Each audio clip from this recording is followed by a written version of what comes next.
When the Grand Prix stopped kicking up rooster tails of red dust at every junction, Helen announced they had left Georgia behind and were officially on their first vacation.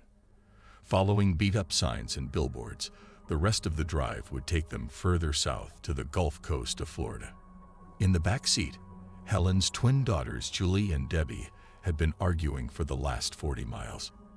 The girls were out of Planters peanuts and Pepsi Cola, bored with playing I Spy, and sick of variations on Barbie and Francie ensembles. Their 8-year-old imaginations stretched to breaking over the long trek south from the outskirts of Atlanta. The route Helen chose had little to do with scenic value. She figured the lack of notable landmarks contributed to the girls' boredom, but she was willing to weather their snotty remarks and impatience, so long as it meant they could stick to back roads not found on the map. This was better than risking the preferred path of tourists and patrol cars along Highway 98. For the 11th time, July asked, "Are we there yet?" Helen shot back the brightest answer she could offer. "Where the heck is there?" A glance in the side view mirror was startling. Blonde bob raked back from her face and tucked behind her ears, eyes underscored by shadows, the remnant of a purple bruise not quite faded beneath makeup. Late in the afternoon, Helen pulled over and parked under a sign for a campground with the same name as the nearest town, Alligator Point. At the check-in cabin, a man with a mustache so thin it might have been drawn with an eyebrow pencil and a name tag that identified him as Dorsey Corcoran pointed to a map. He referred to the place beside his blackened thumbnail as a private cove. He reeked of tobacco, and his crooked grin revealed a row of yellow teeth dotted with gold fillings. He was the kind of man Helen's husband, Roy, would have called a swamp hick. "Y'all are gonna be mighty cozy," Dorsey Corcoran said. "Yes, ma'am. That there's a preferred spot. If y'all had come down any closer to the season, it'd be gone." "It's fine," said Helen. She checked over her shoulder to make sure the girls were staying put in the car. "Say, is that a 64 or a 65? Dorsey asked, jutting his chin toward the Grand Prix outside. Helen froze. "I don't know," she said. "Well, you've kept it in good shape. Nice color, too. What do you call that shiny green?" "Moss," she said. "I think it's called moss." She initialed the register and handed over cash for 2 nights. 15 minutes later, after locating their campsite, she squinted through the dusty windshield at row after row of mangy palm trees with peeling trunks. Down the beach at the next site, an elderly couple in swimsuits sat in lawn chairs staring at the brackish water. They rested silently and still with flabby arms limp at their sides, fingertips almost touching the sand. Helen took note of the scenery and wondered if Dorsey knew the meaning of either private or cove. The beach formed a large C shape and included a playground with 2 swing sets, all of it surrounded by the ancient, shedding palms. This tiny enclave occupied the southern tip of the larger campground where more prosperous visitors rented cabins or parked their trailers during tourist season. "Look at us, 3 gals on a spree," Helen said as brightly as she could. "When you're on vacation, anything can happen." The girls said nothing. Julie collected their overnight bag from the floor, while Debbie gathered up their Barbie dolls and magazines. They managed to haul the tent out of the trunk, but had trouble pitching it. The fine, dun-colored sand kept giving way underfoot on the narrow beach. There were no waves, no surf, only a dull sort of gurgle each time the foamy water rolled up a few inches and back again. Helen glanced over her shoulder while they struggled with the pole and the stiff canvas. Each time the girls caught her looking around, she pretended to be estimating the space they needed. "Smells like rotten fish," said Julie, wrinkling her nose and pointing to the shoreline. "Stinky," said Debbie. "Daddy wouldn't like this place at all," Julie declared. "I bet he's glad he didn't come." "That's how the Gulf smells," Helen told them. "Y'all are here to see the sights and learn about the world and be sophisticated. Watch out. Only ignorant people complain wherever they go." The twins took a break to drink the Pepsi Colas she bought at the check-in cabin and eat cheese sandwiches from the small portable cooler. While they ate, The girls stood as they often did, heads inclined toward one another, whispering God knows what about their elderly neighbors. Helen stopped hammering a foot-long metal spike into the ground and raked the hair from her eyes with her free hand. She stood for a minute and surveyed the beach with a dull sense of unease, trying to decide if the feeling was spurred by the viscous gurgle of the shoreline or the call of gulls, like chattering monkeys overhead. Sunset turned the shore into ribbons of royal blue and teal. Entwined clouds of periwinkle and fire orange stretched for miles toward a crimson, falling light between the trees. They had only 2 folding cots, placed at right angles inside the tent. The twins shared one of them, sending delicate snores into the air and pushing at one another gently with swooning motions, their hands and feet trying to clear an imaginary space.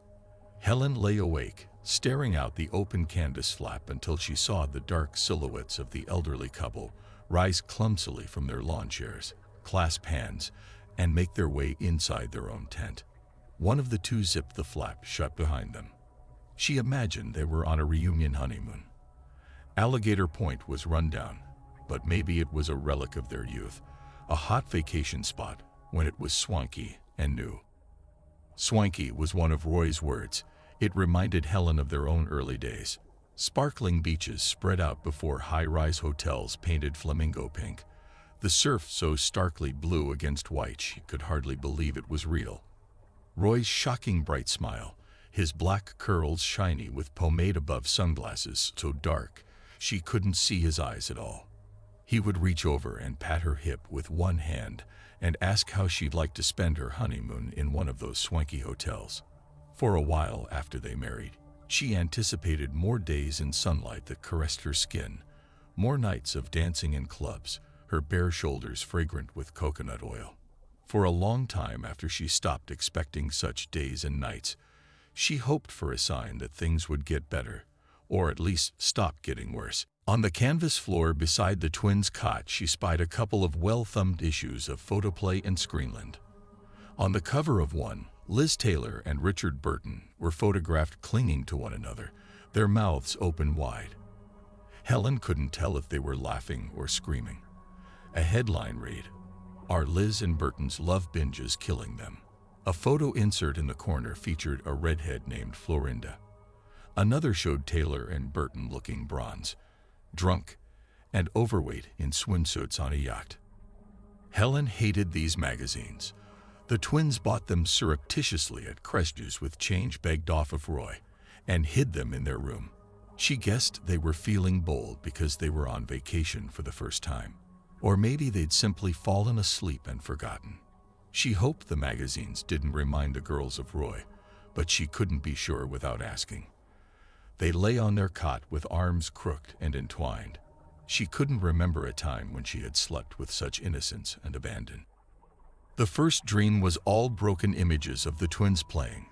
July and Debbie on a swing set surrounded by palm trees, their bare feet raking the sand with each pass through the air, stirring up and infuriating a line of large black ants trying to stumble to their nest with what seemed to be bits of paper and broken seashells. In the next dream, Helen saw her own eyes reflected in the rearview mirror of the Grand Prix, blackened with bruises. In the mirror, she watched the twins bury a blood-stained hammer in the sand. She checked the mirror again, dabbed at her chin with powder, and noticed Richard Burton approaching the car, shambling and drunk, his face filled with rage. She looked down at her hand.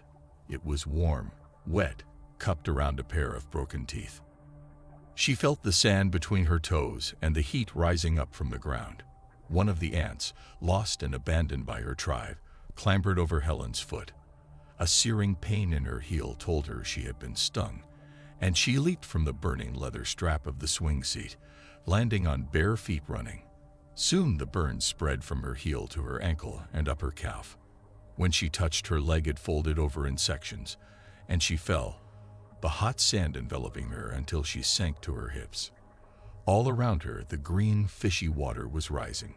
She saw the twins with their arms dangling over the edge of their cot, fingers dipping in the rank sea. She bolted upright, screaming as a tsunami swept the tent. Waves 6 feet high knocked the canvas sideways, tossed the twins under, and rushed over Helen.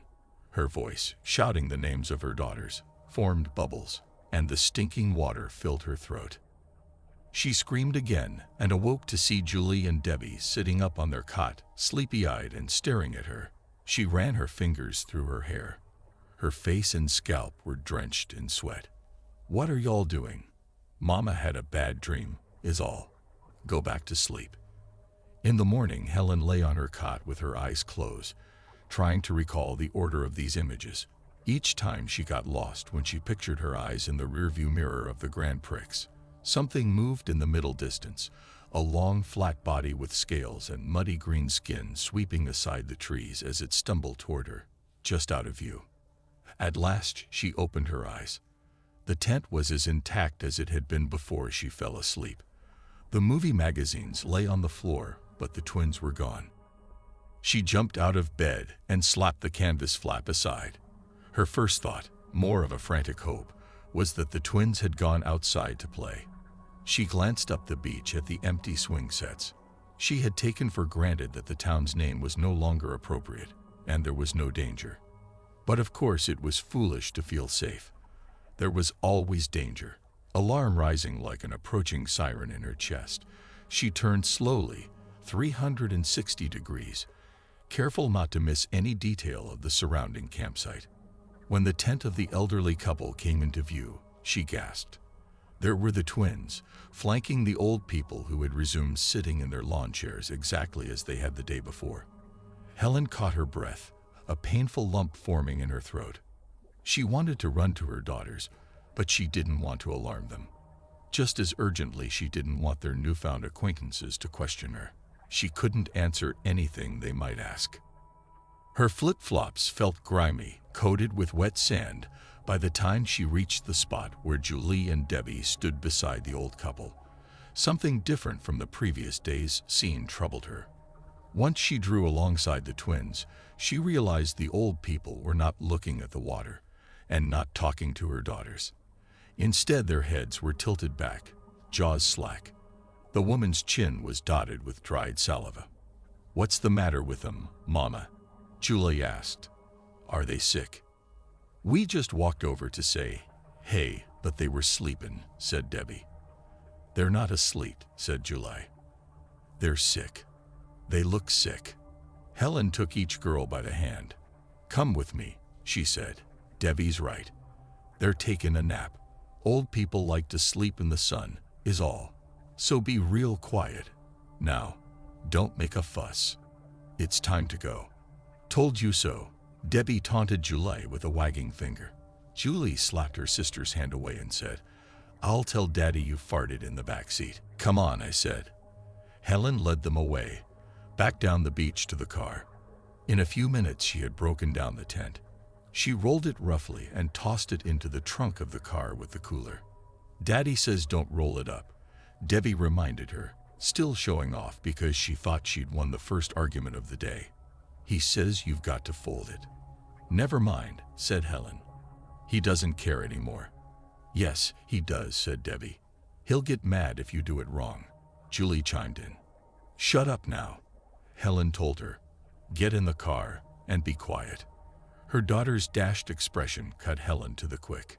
She softened her tone as much as she could and said, "Listen, if we all act real nice and don't fight, we'll stop for pancakes and sausages at the first place we see in Alabama." Both girls brightened at the idea. "Now be good and get in the car, so we can have a nice breakfast on the road." As soon as they did as she said, Helen retrieved the hammer from the trunk. She knew it was clean. She had washed it thoroughly before they left the house in Atlanta. Nevertheless, she drew back as far as she could and pitched it high, over the beach and into the water. She had no way of knowing how much time the old couple had paid for. Maybe they really were on a reunion honeymoon, a prelude to what they had done together, or a chance to build their courage. Or maybe they only needed the one night. Would Dorsey or some other campground employee drive by to make sure visitors didn't overstay their rental? She couldn't risk it. She had to be on her way, well out of Florida, before anyone showed up.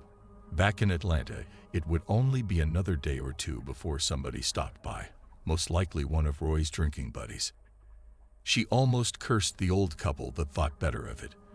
They'd chosen this place, of all places, to die. She didn't know why, and she decided it was best not to think too much more about it. Thinking never solved a thing, in Helen's experience. She slammed the trunk shut and climbed into the driver's seat. "Are we still on vacation?" Julie asked when Helen started the car. "Yes, we are," she said. "That's right."